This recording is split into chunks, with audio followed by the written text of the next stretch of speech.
Hi guys, welcome back to my channel. Welcome back to Chefing It Up. Today we're making buttermilk fried chicken. I have about 6 or 7 pieces of chicken that we're gonna start seasoning.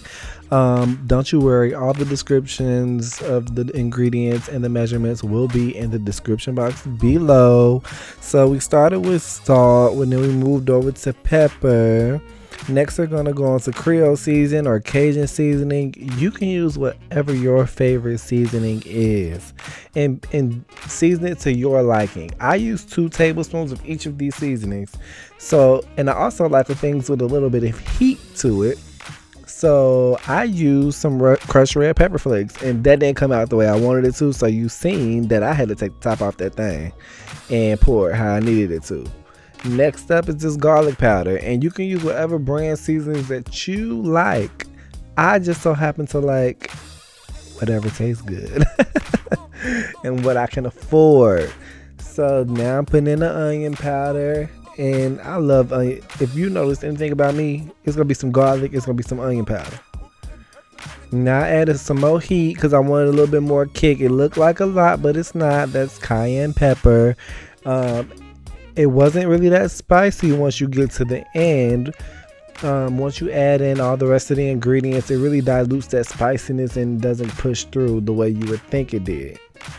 And yes, as you see, I use mustard, and I ain't never found my chicken no different after somebody put me on years and years ago that they fried their chicken with mustard, and it was the most delicious thing I had. Now I'm putting in some chicken bouillon. That's better than bouillon chicken base. They sell it at most of your local grocery stores. You can find it, or you can use whatever brand that you like.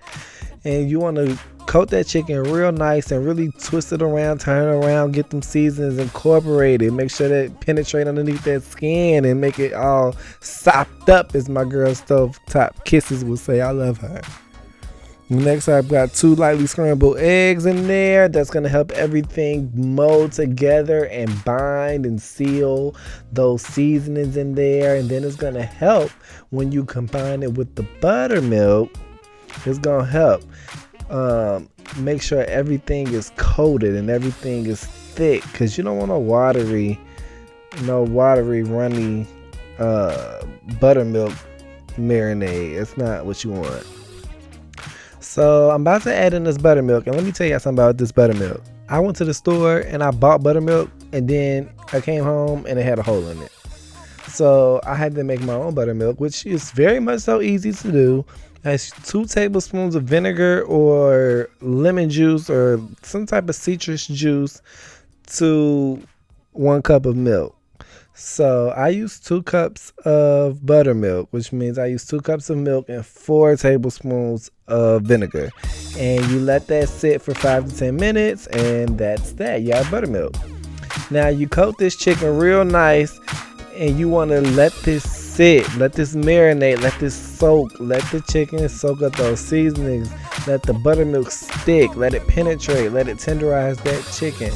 I let mine marinate for an hour or hour and a half, but 30 minutes at most, you should let this sit. So now I pull my chicken out, and we are about to start frying them. I have my oil heating up on the stove, and I also am going to start breading my chicken. Now I would have done the 2-dip method, if you want to call it that, but it really didn't need it. You'll see at the end this chicken was delectable. Okay, but yeah, so I'm gonna bread this chicken, and I'm going to fry this chicken up, and I'll see you at the end.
All right, so now we're going to start frying this chicken, and I want to come back in and tell y'all, make sure that you do not overcrowd your pan, because you don't want the cold chicken to decrease the temperature of your oil. You want your oil to be nice and hot, because you want that skin to be crispy. Now you don't want it to be too hot. You don't want to burn it. So you want it at a nice temperature. About 325 is a good temperature to strive for. No more than 350. Period. And you also make sure that you do not overfill your pan with oil, because in my first video y'all didn't see that, but behind the scenes that oil overflowed and I thought I was gonna die. I thought my house was gonna burn up. I thought I was gonna die. So make sure you are conscious of your oil levels and not overfilling them. So yeah, also back to the chicken, make sure that the reason you don't want your oil too cold is because it's gonna, when you put the chicken in there, all that flour that you worked so hard to stick to that chicken is going to fall right off. It's gonna fall right off, and the chicken won't fry up right. However, if your chicken is too high, y'all forgive me. If your oil is too high, then your chicken will burn. It'll cook too quickly on the outside, and the inside won't cook, and that's how you end up with dark chicken. And we want golden brown chicken. You'll see as soon as I take this out the fryer. All right, y'all, I'm gonna be right back. I'll see y'all at the end. I hope y'all enjoyed this video. Do not forget to like this video if you like what you see, and if you made it this far, leave some chicken emojis.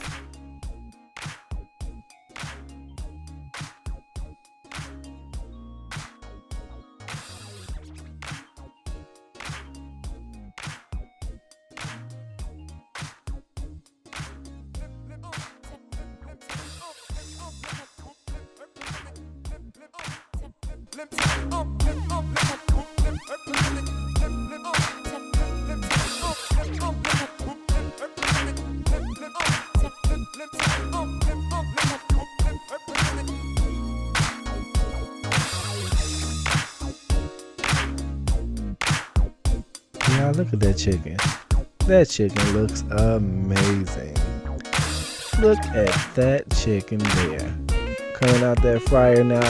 I like my chicken to be fried a little hard, so I let mine cook for about 5 to 7 minutes on each side.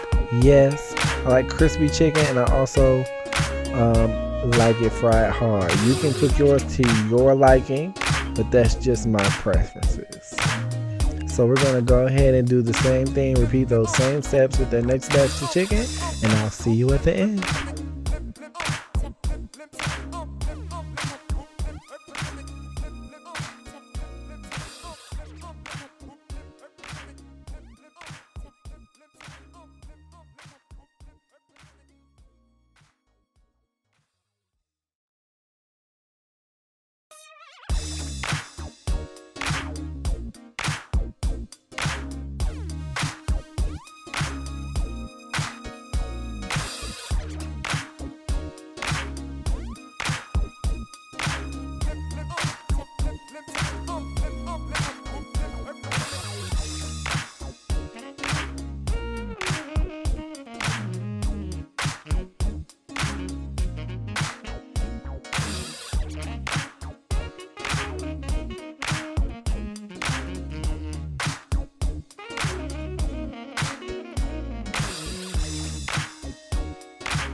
All right, y'all, look at that. Now we took that last batch of chicken out. Look at that chicken. It looks so good. What my girl Miriam say is so good.